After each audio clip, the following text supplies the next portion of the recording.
ধর্মীয়ভাবে কারোর প্রতি আমার আক্ষেপ নাই। যারা ধর্মের নামে অপসংস্কৃতি ছড়ায়, যারা ধর্মের নামে হিংসা ছড়ায়, যারা ধর্মকে নিয়ে রাজনীতি করে, যারা ধর্ম নিয়ে সেটা ব্যবসা করে, আমার মিশন হয়েছে, আমার প্রতিবাদ হয়েছে তাদের। এখন আমি যে জায়গায় দাঁড়াই আছি, দেখেন আমার পেছনে ঠিক একটা বটগাছ আছে। এই বটগাছটার ভিতরে আমি প্রায় সময় কাটাই।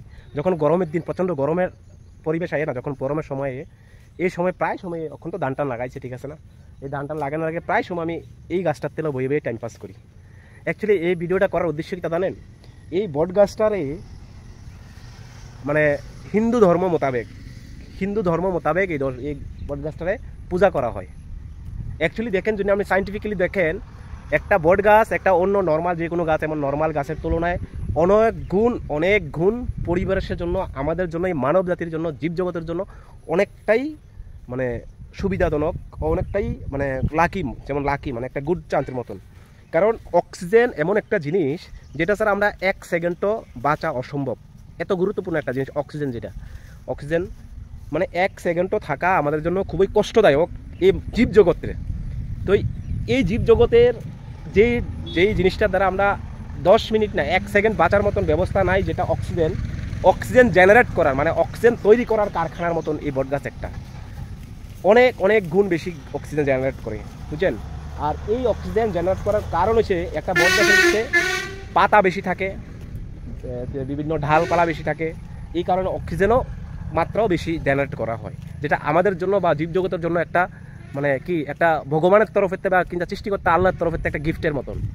কিন্তু আমরা বেলা শেষে যাই কিছুই করি না কিন্তু, ধর্ম নিয়ে যতই পারাবারি করি না কিন্তু, অ্যাকচুয়ালি আমরা কিন্তু পরিবেশ যে আমরা খুব কাছের বন্ধু, এটা আমরা ভুললাম হয়ে যায়। অ্যাকচুয়ালি কিন্তু বেলা শেষে আমরা সেটাই স্বীকার না করলেও মানতে বাধ্য প্রকৃতির কাছে।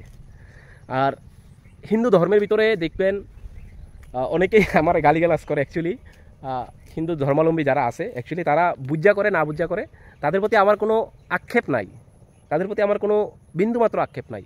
অ্যাকচুয়ালি আমি জানি তারাও মানুষ আমার মতন, ধর্মটা তারা চুজ করছে। ধর্ম কখনোই পৃথিবীতে জন্ম যখন আমি যখন পৃথিবীতে জন্ম হয়েছি, আমি ইসলাম ধর্মের ঘরে জন্ম নিয়েছি বলে আমি আজকে ইসলাম, আপনিও হিন্দু ধর্মের ঘরে জন্ম নিয়েছেন বলে আপনি আজকে হিন্দু। অ্যাকচুয়ালি আমরা মানুষ রূপে জন্ম নিয়েছি, সেটা আমি বিশ্বাস করি। হ্যাঁ, তবে প্রত্যেক মানুষের বাক স্বাধীনতা অধিকার, ধর্মীয় অধিকার, সেটা তাদের ব্যক্তিগত অভিরুচি, সেটা করতেই পারে। তো আমার প্রতিবাদ হচ্ছে, আপনি যেই ধর্মেই জন্মগ্রহণ করেন না কি, আপনি অন্য ধর্মের কারণ হবেন কেন? আপনি অন্য ধর্মের বিরোধ করবেন কেন? আপনি অন্য একটা মানুষ শান্তিতে যে ধর্মই পালন করুক, যেটাই করুক, এটা তার ব্যক্তিগত স্বাধীনতা, তাকে সম্মান করা দরকার, তাকে অ্যাপ্রিসিয়েট করা দরকার। আপনার জায়গায় আপনি ভালো থাকেন, ওর জায়গায় ওই ভালো থাকুক, কারোর প্রতি কারো হিংসা না করারই সেটাই আমার মিশন হচ্ছে। সেটা আমার কারোর প্রতি ব্যক্তিগতভাবে বা ধর্মীয়ভাবে কারোর প্রতি আমার আক্ষেপ নাই। যারা ধর্মের নামে অপসংস্কৃতি ছড়ায়, যারা ধর্মের নামে হিংসা ছড়ায়, যারা ধর্মকে নিয়ে রাজনীতি করে, যারা ধর্ম নিয়ে সেটা ব্যবসা করে, আমার মিশন হয়েছে, আমার প্রতিবাদ হয়েছে তাদের বিরুদ্ধে। দেখেন, হিন্দু ধর্মের ভিতরে দেখেন বিভিন্ন পশু পাখি থেকে শুরু করে বিভিন্ন জীবজন্তুর পূজা করার জন্য নির্দেশ দেওয়া হয়েছে। কারণ আপনি যে সাইন্টিফিক্যালি এটা ভাবেন, এই যে হিন্দু ধর্মের যে বিভিন্ন পশু পাখি কিংবা বিভিন্ন জীবজন্তুর পূজা করাটা, এটা কিন্তু একটা বায়োডাইভার্সিটি বা বায়ো ইকোনমি আমরা যেটা বলি, যে পরিবেশ ভারসাম্যগত বিরাট বড় একটা ভূমিকা পালন করে। এক্সাম্পল মনে করেন, সাপ ব্যাঙ খায়, ঠিক আছে, সাপেরা আবার খায় শকুনে, ঠিক আছে, শকুনরা আবার খায় শিয়ালরা আবার খায় বাঘে। এই যে বায়োডাইভার্সিটি, এটা যদি না থাকে পরিবেশের ভিতরে, একটা সংখ্যা বা একটা জিনিস যখন বেশি বাড়বো, সেটার উপদ্রব বাইরে দেবো গা। সেই মনে করেন আপনার পরিবারে 5 জন লোক আছে, যদি কেউই কর্ম করে না, তাহলে খাওয়ার করতে গাইব, খাওয়ার ব্যবস্থা নাই। যদি কেউই কর্ম না করে, 5 জন ফ্যামিলি মেম্বার 5 জনই যদি বয়ে থাকে, খাওয়ার ব্যবস্থা থাকতো না।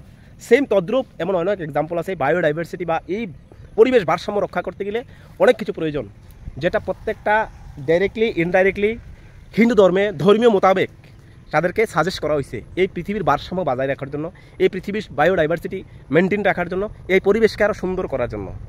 হিন্দু ধর্মকে অযথা বদনাম করা বা অযথা হিন্দু ধর্মের উপর টার্গেট করা, এটা কখনো একজন হিন্দু না, কোনো ধর্মেরই, সেটা একজন ভালো প্রকৃত মানুষ হিসাবে আমি সেটা মানতে পারি না। এটা আমি ব্যক্তিগত অভিরুচি। বাই দ্য ওয়ে, সবার প্রতি ভালোবাসা অবিরাম। যারা আমার গালিগালাজ করেন, আপনাদের প্রতি ভালোবাসা অবিরাম রইল। অ্যাকচুয়ালি দেখেন, আপনি 60 বছর বাঁচবেন, আমিও 50 বছর বাঁচবো, প্রত্যেকটা মানুষের মৃত্যু নিতে লাগবো, মৃত্যু অনিবার্য। তবে হ্যাঁ, মানুষে মৃত্যুর পরে সে স্বর্গে যাইব না নরকে যাইব সেটা কোনো বিষয় না, but end of the day আমরা মানুষ হিসাবে পরিচিত, আমরা একে অপরের পরিপূরক, সেটাই থাকুক।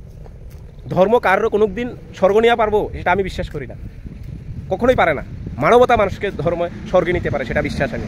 বাইরে সবাই ভালো থাকবেন, সুস্থ থাকবেন। জয় হিন্দ।